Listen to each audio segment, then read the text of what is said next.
Protein is made up of amino acids, and those are building blocks. So very good. Those are building blocks, and they help us to form energy in our body. They help you to have strength. They're good for our muscles.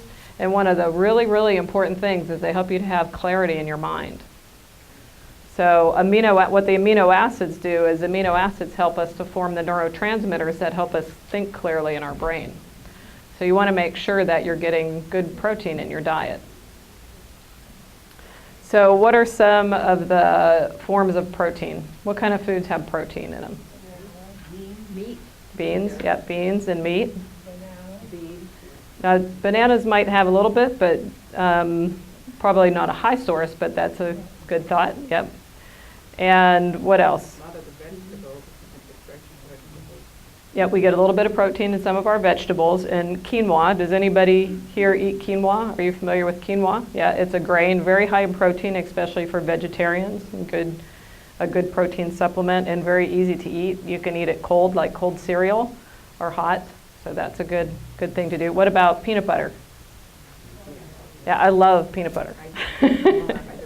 Yeah. One of my favorite snacks is dark chocolate and organic peanut butter. That's what I do. Dark chocolate and peanut butter cups. Yes, those are very good. And they're both, as long as if you have the dark chocolate, you don't have as much sugar. And if you have the protein, it slows down the absorption of the sugar, so it's not spiking your blood sugar. So we'll talk a little bit more about blood sugar balance in a little bit. All right, so all great sources of protein. So one thing I want to tell you so I don't forget is that in order to balance your brain chemicals to have sharp thinking and to balance your blood sugar, you want to have protein first thing in the morning when you get up. So either healthy meat, low fat, peanut butter, protein powder. If you drink smoothies, you can have protein powder. And to make sure you have protein with every meal and at least every 3 to 4 hours, up until about 3 hours before bedtime. And that helps you to maintain your energy. Telling us to eat 6 times a day. I eat 6 times a day. Yeah, it's a choice. Some people don't like to eat that often, but I eat 6 small meals a day. That's different than what we've been told. Well, We've been told 3 meals a day, but now you're saying yes, sir.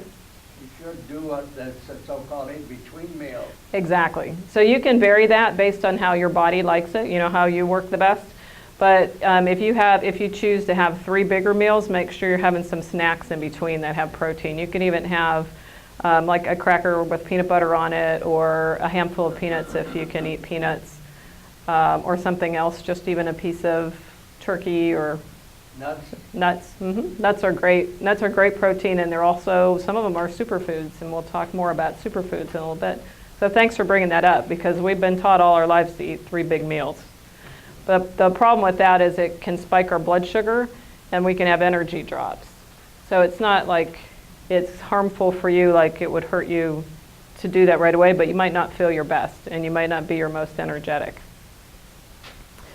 Okay, so the next nutrients we're going to talk about, the next nutrient is water. So water is important for our body. So why is water important for our body? Because it carries the food throughout our body. Yeah, it helps us to eliminate more easily. Well, how much water is the minimum that you can drink a day? You should drink around 6 to 8 glasses. And again, it's a guideline. Everybody's a little bit different. Most of us feel the best if we drink at least 6 glasses. Because if you get just a little bit low on water, you'll start feeling bad, have a headache, or you can be tired or dizzy. Well, I got a problem relieving the water. I take a pill, and the doctor said don't drink over a quart of water a day. Right. Well, then you should follow what the doctor said. I mean, that's So not yeah. much water, liquid, for it. Yeah, and if you don't feel like that's enough, then it's good to talk to your doctor and tell him that, you're drinking what he's telling you, but you feel like your body really needs more. So you can work that out with him, because they usually... Point out is that there's a great deal of water in the food that they're eating. Yeah, thank you for pointing that out. At least 2 Yep. glasses of water is in your food that you're eating. Right, and if you're eating a lot of fruits and vegetables, they're very high in water. The signs and symptoms of dehydration, one of the first ones is headache. And so if you ever find you're getting a headache, or you're feeling a little dizzy, or your energy is low, drink a glass of water.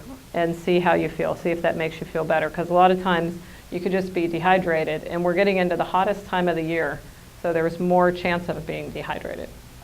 And then the quality of the water is important too. So tap water is okay, but filtered water is better. All right, so let's get into vitamins. I'm not going to go into each of the individual vitamins, but just to talk about, or just to reiterate how important getting enough micronutrients is for your body, and to help prevent disease and to help reverse disease. So one of the things you can do if you're having problems with your health is to first pay attention to your diet and your water and how you're feeling. And one of the ways to do that is to keep a food diary. So you can write down what you're eating and based on how you're feeling, and you can know which foods make you feel good or which foods make you feel bad. All right, and then minerals. So we also get lots of minerals in our food, and we can get those by supplement. So carbohydrates are one of the things that I feel like are a little bit misunderstood. So that's the grains that we were talking about, where they used to say to eat lots of breads. Well, those are simple carbohydrates mostly. So simple carbohydrates are just like eating sugar. So if you eat a piece of white bread, it can be just like eating a teaspoon of sugar.